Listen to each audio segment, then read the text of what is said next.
Hvala, pozdravljeni vsi skupaj in dobrodošli v oddaji Jewish World Weekly na i24 News. Sem Emily Francis. Vsak teden se osredotočamo na zgodbe, vprašanja in osebnosti, ki so zanimive za judovsko skupnost tukaj v Izraelu in po vsej diaspori, globalna judovska skupnost. Začnemo z našimi glavnimi zgodbami iz judovskega sveta ta teden. Poglejte si. Antisemitistično nasilje v diaspori je leta 2025 doseglo najvišjo raven v zadnjih 30 letih. Saj je bilo v 4 državah ubitih več kot 20 judov. V 7 glavnih judovskih diasporah, Argentina, Avstralija, Kanada, Francija, Nemčija, Združeno kraljestvo in ZDA, je bilo zabeleženih več kot 23,000 incidentov. To je 136% več kot leta 2022, pri čemer je bilo nasilnih primerov za 97% več. Nemčija je zabeležila najvišjo stopnjo na prebivalca, medtem ko je skoraj polovica primerov v Združenem kraljestvu in ZDA izvirala iz protisionizma. Irska je medtem v samo 6 mesecih poročala o 143 incidentih brez nacionalne strategije proti antisemitizmu. Londonska četrt Hackney je glasovala za prekinitev 58-letnega sporazuma o pobratanju s Haifo, pri čemer so kot razlog navedli, citiram, vrednote in mednarodno pravo zaradi vojne v Gazi. Judovski voditelji so to potezo ostro obsodili kot nevedno in nestrpno, pri čemer so poudarili raznoliko progresivno vodstvo Haife, sobivanje med Judi in Arabci ter edinstvene bolnišnične povezave s Hackneyjem. Haifa je bila sprva dobila čas do 7. oktobra 2026, da odgovori, preden je svet Hackneyja po odzivu zaradi neobčutljivosti pristal na spremembo datuma. In končno je umetnik Michael Zavros prejel prestižno avstralsko nagrado Archibald po izboru ljudi za svoj portret avstralskega judovskega voditelja Alexa Rivčina, naslikan po terorističnem napadu na plaži Bondi. Nosi naslov Alex svojim tefilinom v morju.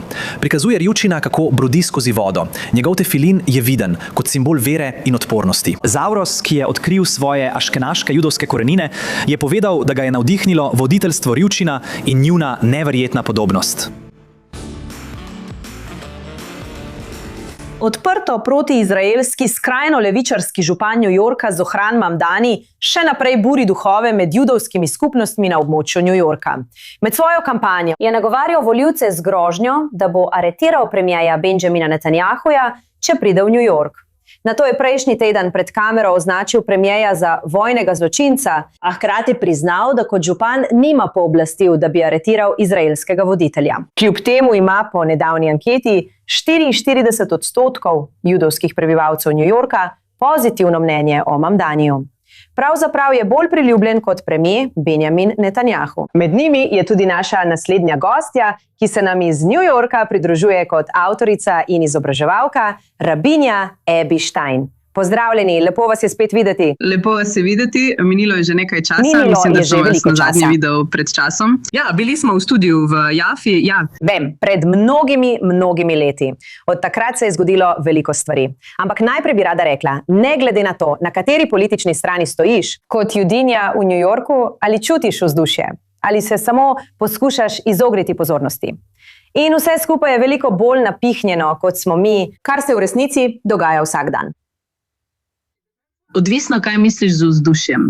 Moram reči, da je vzdušje v New Yorku izjemno. In govorim tako o judovski skupnosti, kot o New Yorku nasploh. Ne bi lagal, ne bom rekel, da se na kakršenkoli način izogibam pozornosti. Vsak lahko uporabi Google in vidi moj odnos z županom. Na osebni ravni lahko rečem, da župana poznam že leta. Bil sem rabin v sinagogi, kjer smo bili prva sinagoga, ki je februarja lani povabila župana, da se je udeležil šabatnega bogoslužja. Bilo je zelo lepo. In prav tako sem, da bo vse jasno, sodeloval v prehodnji ekipi župana. Večinoma sem delal na področju zdravstvene oskrbe za potrditev spola. In mislim, da je to zame dober primer tega, na kaj pomislim, ko razmišljam o mestu. Judovska skupnost je moj prvi dom, moj drugi dom, morda celo tretji dom. Je velik del tega, kar počnem vsak dan v mestu. Vsak šabat grem enkrat ali dvakrat v sinagogo. In sem del judovskih skupnosti po vsem mestu.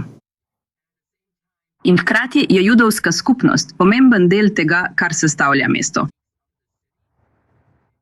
In vprašanja, s katerimi se soočamo kot Judi, segajo daleč preko tega, kar ljudje mislijo, da vpliva na judovsko skupnost. In mislim, da je to, kar sem naredil med prehodom, dober primer tega. Osredotočil sem se predvsem na zdravstveno oskrbo, ki potrjuje spolno identiteto, pri čemer smo bili zelo uspešni.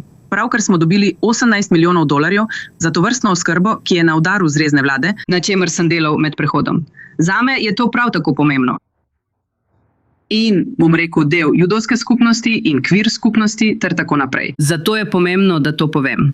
Za judovsko skupnost, tako kot za vsakega drugega prebivalca New Yorka, se ne gre vsega le za eno stvar. Pozabite na Bibija. Ne gre vse samo za Izrael, čeprav nam je to mnogim zelo pomembno in je velik del naše identitete. Obstajajo tudi drugi vidiki vsakdanjega življenja v New Yorku, ki vplivajo na vse nas. Prav, no, ob tem pa, in vem, ekonomija jasno govori. Predstavljam si, da je bilo veliko glasov zaradi, različnih, brezplačnih avtobusov, vseh teh stvari. Ampak kako vi, kot judinja, ki zastopate skupnost, ki jo tudi zastopate, razdelite to? Zakaj je to tako pomembno zanj in za njegovo kampanjo, ko pa ima večje skrbi pri vodenju mesta?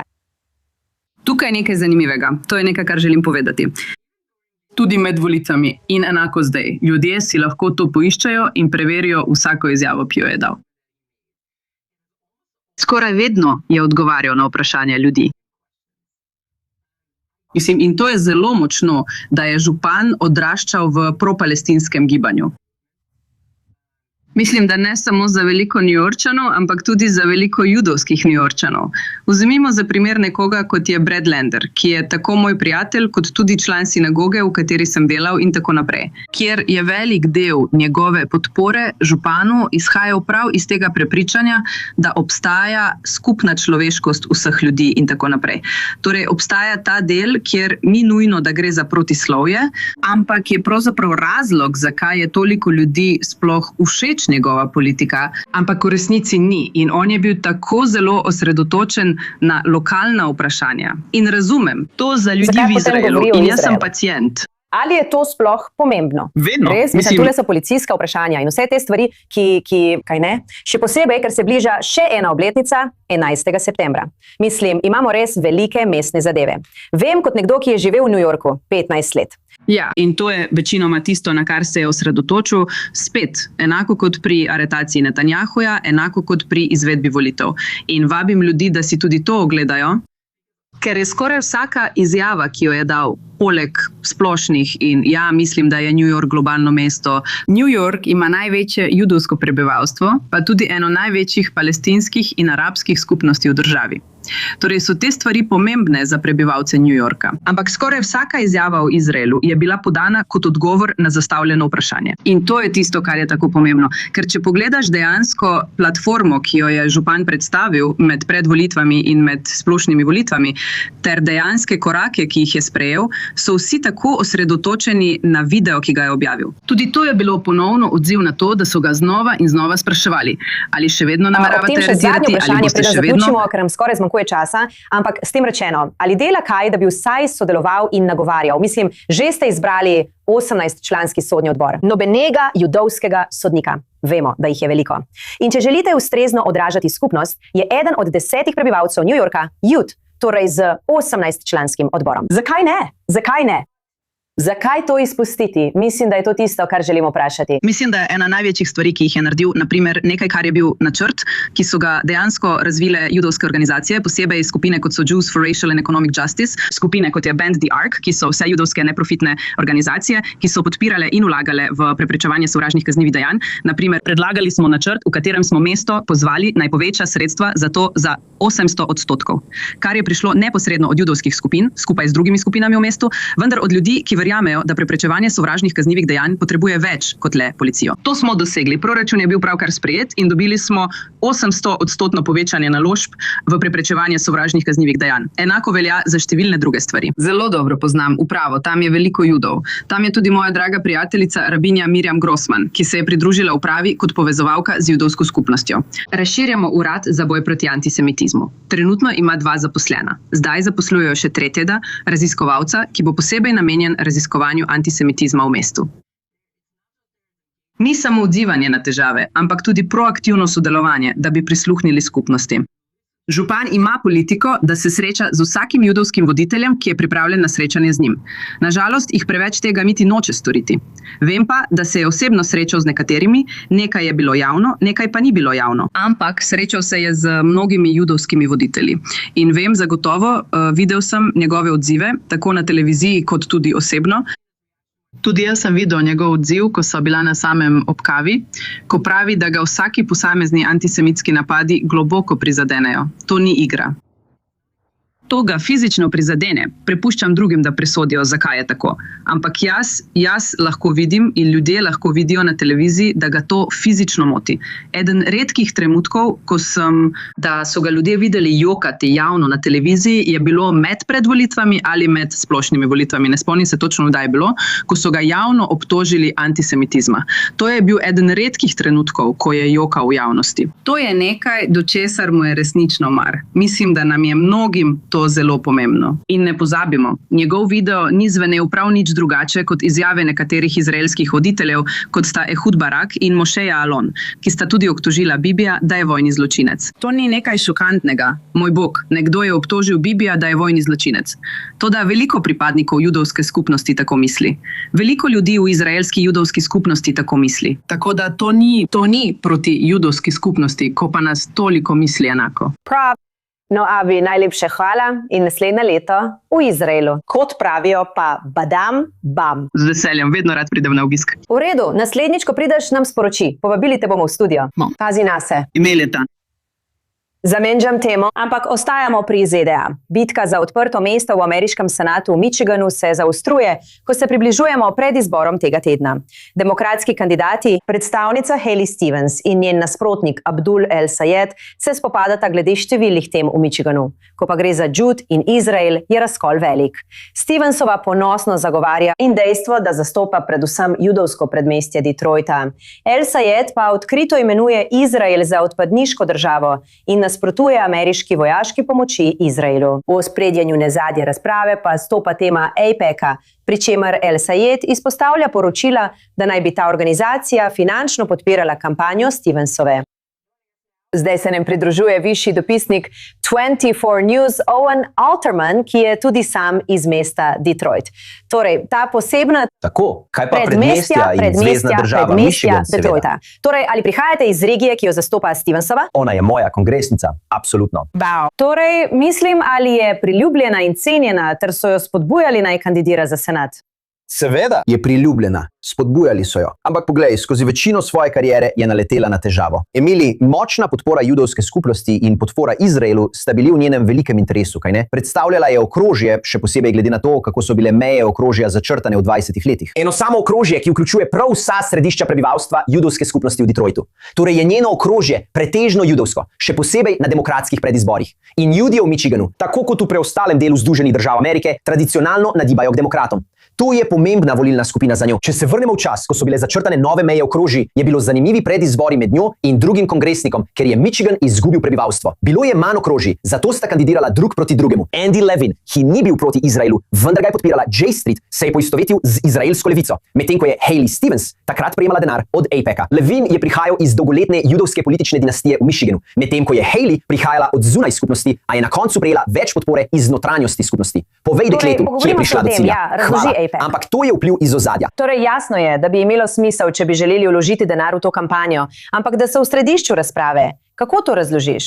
Prav. Preskočili bomo na to, kar se tukaj dogaja. Poglej, očitno je zelo drugače, če Haley Stevens kandidira na državni ravni, kot pa če kandidira v svojem kongresnem okrožju. Demografsko je drugače. In je res, ker ne samo to. Zanjo je to najslabši možni scenarij. Saj se sooča z nasprotovanjem glede vprašanja Izraela na splošno, še posebej pa kandidat kot je Abdul El-Sayed, ki je sam sin egiptovskih priseljencev, mu je zelo mar za vprašanje Izraela in ima veliko odlik kot kandidat. In odločil se je iz svojih razlogov in političnih razlogov, da bo vprašanje Izraela in AIPAC postavil v ospredje te kampanje. In Morda si ameriškemu je nekaj turizmu sposodil ni od treba Donija, posebej saj ve, da je to razlagati. način, kako Preprosto pridobiti ne glasove vem. ljudi, ki sovražijo Izrael. Za Mamdanija Ne samo on. Videli smo val skrajno levih kandidatov v demokratskih predvolitvah, ki se osredotočajo na to vprašanje in ga vidijo kot svojo politično prednost. To jemlje neposredno iz tega priročnika in to počne v Michiganu. Demografsko gledano ima Michigan veliko več Arabcev in muslimanov kot Judov. Skupnost v Dearbornu je dobro znana po močni vlogi, ki jo je odigrala pri političnem prebujanju na volitvah leta 2024. Tako ima Abdul El Sayed to za sabo. Ampak moram poudariti, kot sin te skupnosti, kako aktivna in kako močna je judovska skupnost v Detroitu in po vsej državi, ki se mobilizira za Hailey Stevens. Bilo je poročanje o tem, kako rabini v sinagogah na območju Detroita niso prestopili meje dejanske javne podpore njej, ker jim to verjetno zakon ne dovoljuje, Emi. In tudi, če bi jim bilo to dovoljeno, bi bilo neprimerno iti tako daleč. Ampak res spodbujajo ljudi, naj gredo volit z močnimi namigi, za koga naj volijo.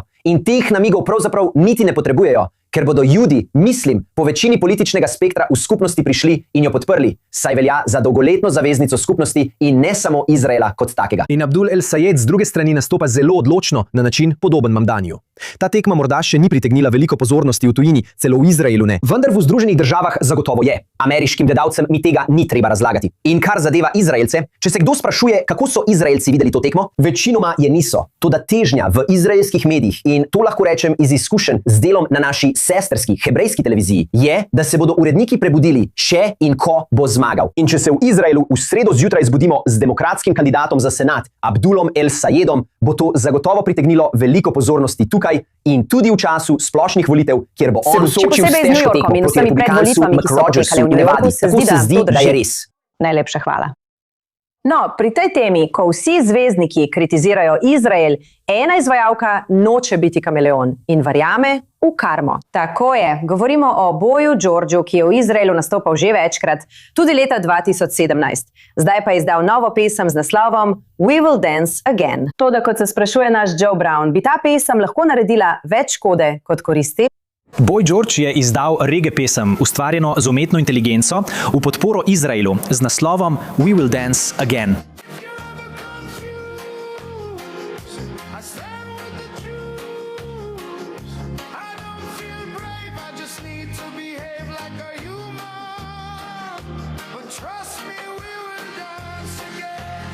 To je prejelo veliko podpore s strani Judov in ljudi, ki podpirajo Izrael na spletu.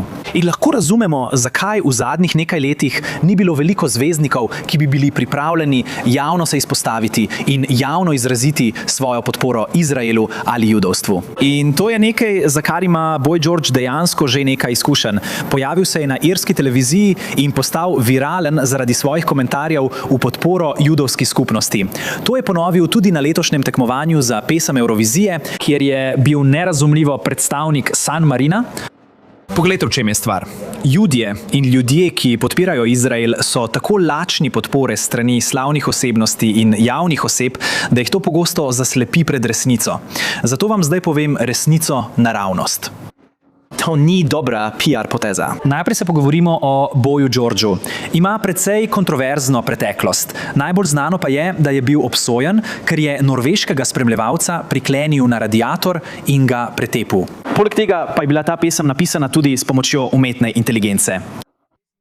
To pomeni, da ni jasno, koliko je Boy George dejansko prispeval k glasbi in besedilu, ali pa je šlo zgolj za nekaj, kar je vnesel kot poziv in uporabil za posnemanje svojega glasu ter prejšnjih reggae skladb. Med današnjo mladino obstaja odpor do glasbe in umetnosti ustvarjene z umetno inteligenco, saj menijo, da ni pristna, da je lena in da gre za posnemanje trdega dela drugih ljudi. Vendar pa, in to je najpomembnejši del.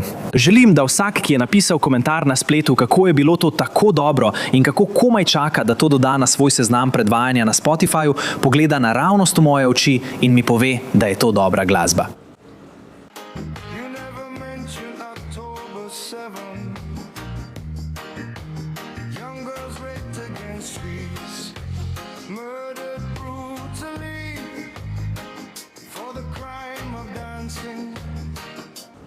Vem, da je umetnost subjektivna, ampak objektivno gledano je to preprosto slabo. Besedilo je podcukrano, klišejsko, še posebej vrstice o posilstvih izraelskih žensk 7. oktobra. Vse to pa je postavljeno na neko razdrobljeno rege podlago. To je preprosto žaljivo. In moraš se vprašati, kdo je bila ciljna publika za to, ker ja, čeprav so proizraelski podporniki to podprli, če je kdo, ki ga konflikt sploh ne zanima in si želi samo slišati dobro pesem, potem bi to morda poslušal. In morda bi izbrali ravno nasprotno od tega, za kar pesem stoji. V redu, ostajamo pri temi umetne inteligence, ki postaja novi zlati standard za milijone po vsem svetu, ne samo v glasbi. No zdaj pa to v judovstvu dobiva povsem novo razsežnost. Od plakatov, oglasov za judovske dogodke do izraelskih volitev in celo klepetalnih robotov, ki posnemajo svetovne osebnosti. Toda kaj pravijo tradicionalni judovski nauki o uporabi umetne inteligence? Z nami se zdaj prek Zooma o tem pogovarja rabin Juval Curlo, vodja ješive Ješivat Ami. Hvala, da ste se nam pridružili. Najlepša hvala. Torej, veliko smo slišali o umetni inteligenci. Kako trenutno vidite vlogo umetne inteligence? Predvidevam, da v pozitivnem smislu. Kako bi lahko vplivala na judovsko življenje in poskušala doseči več ljudi? Pravzaprav imamo dve smeri. Prva je vpliv umetne inteligence na judovstvo, ker stvari postajajo pametnejše, a tudi lažje. Lahko se učiš hitreje, lahko dobiš vse vire, lahko imaš hauruto, kot pravimo, prijatelja za učenje. Poudariti moraš in se zelo zavedati, da to ni avtoriteta, ampak dober partner za učenje Tore. Po drugi strani pa se sprašujemo, kakšen naj bi bil vpliv judovstva na umetno inteligenco. Mislim, glede etičnih vprašanj, kot so prevara, širjenje lažnih novic ali karkoli podobnega, vse te ideje. Kako je lahko tvoje ravnanje bolj etično, ko uporabljaš umetno inteligenco? Torej, obe smeri nas v teh dneh res navdihujeta. Prav. Torej, vrnimo se daleč v preteklost. Mislim, vemo za starodavne čase. In v tem obdobju je bilo veliko tehnologije. Imamo Zohar, imamo Kabalo. To je bila tehnologija pred 1000 leti. Torej, poskusi razložiti povezavo, kako bi umetna inteligenca morda lahko dohitela to, kar so vsi ti ljudje, naši predniki, napovedovali kot prihodnost. Najprej nihče ne ve, ker je umetna inteligenca res nekaj novega. To je popolnoma novo, ker ne gre za to, da naša inteligenca ustvarja nek instrument ali sistem. Sistem ustvarja inteligenco in to je popolnoma drugače. Ampak mi smo že vse vrste takšnih revolucij. Približno pred 500 leti je bil izumljen tiskalni stroj in takrat smo videli veliko spremembo in velik vpliv na judovstvo. Ker znanje ni bilo več namenjeno samo zelo izobraženim in učenjakom, bilo je razširjeno, vsak ga je lahko prebral, razmnožil in karkoli, tako da je bilo tako. V preteklosti smo videli, da je bilo zaradi tiskalnih strojev veliko sprememb. Kasneje, celo pred 40 leti, je internet spremenil stvari. Ljudje so mislili, da je vloga rabinov končana, ker lahko vsak vpraša rabina Googla, vendar se je vloga rabinov dejansko spremenila. Če gre za informacije, lahko res uporabite Google, če pa gre za razumevanje in. Življenje Google ne bo se poglobil v Gemaro in ne bo mogel dobiti ampak je za druge ljudi, ki ne odraščajo v ješivi, ki bi dejansko lahko dobili odgovore, kot naprimer, kaj pravi Talmud o A, B, C, D, E, F, G. Torej si predstavljam, da je to dobro. Da se bo isto zgodilo tudi z umetno inteligenco, vendar sem zelo previden, ker, kot sem že rekel, je umetna inteligenca nekaj popolnoma drugega, ker dejansko ustvarja novo inteligenco in bomo morali ugotoviti, kakšna bo naša vloga v tistih dneh. Vsaka stvar, vsak nov napredek ima temno in svetlo plat. In nekako bomo kot nihalo pristali na sredini. Tudi muzej strpnosti, ja, to je nov muzej z novo tehnologijo. Uspeli so jo vključiti. Ima pa tudi AI klepetalnik, kjer lahko klepetaš z Rambamom in mu postavljaš vprašanja. To je primer, si predstavlja, kako jo lahko uporabimo na pozitiven način, da pritegnemo mlade. Da včasih niti ne moreš priti do muzeja, kot moji otroci. Ja, to je še vedno igra. Veš, moji otroci pravijo, da z umetno inteligenco prihraniš veliko časa, potem pa ga zapraviš z umetno inteligenco. Tako da je tako, moramo biti zelo previdni, ko poskušamo natančno vedeti, kaj bi rekel Rambam. Lahko pa ga, kot sem rekel, uporabimo kot nekaj, kar nas navdihuje. Kdo bi moral biti vedno človek v zanki? Prav tako veste, da obstajajo seveda umetne inteligence, ki so povezane z Googlom in podobnimi, kot je Gemini. Kako lahko pomaga pri odgovarjanju na vprašanja, veste, kot naprimer sama ga uporabljam. Vodila sem oddajo z imenom Holy Land Uncovered, zato obožujem te stvari. Ampak lahko iščete določene stvari. Naprimer, razložite, kaj se je dogajalo s Sfat v času Arija in veste, kaj se je dogajalo v času Šimona bar Johaja. Kako lahko to pomaga tudi ljudem, ki želijo globlje znanje? In veste, ne morete tako enostavno pogooglati datumov ali mesecev in podobnih stvari. Tako je, ampak za informacije je to kar uporabno. Vendar moramo biti zelo previdni. Moramo razumeti, da je to nekdo ustvaril in da je imel svoje interese. In tako informacije, ki jih dobimo, niso vedno pravilne. Ima veliko onesnaženja. Prav zato moramo biti zelo previdni. Torej, uporaba umetne inteligence, to moraš imeti v mislih. Pravi, hej, lahko bi naredil napake vsakič, ko dobiš odgovor, kaj ne? Niso samo napake. Gre za to, da si zelo, veš, provokativen ali pa ima svoje vpoglede. Ne pozabi tega, niti za sekundo. V redu. Najlepša hvala. Zelo zanimiv pogovor. Rabin Yuval Curlo. Zelo cenim. Hvala. In to je vse za tokratno epizodo Jewish World Weekly. Najlepša hvala za ogled. Seveda, lahko obiščete naše družbene medije, naš YouTube kanal in spletno stran, kjer si lahko ogledate to oddajo, pa tudi prejšnje epizode in posamezne posnetke. Sem Emily Francis, najlepša hvala za ogled in šalom iz Tel Aviva.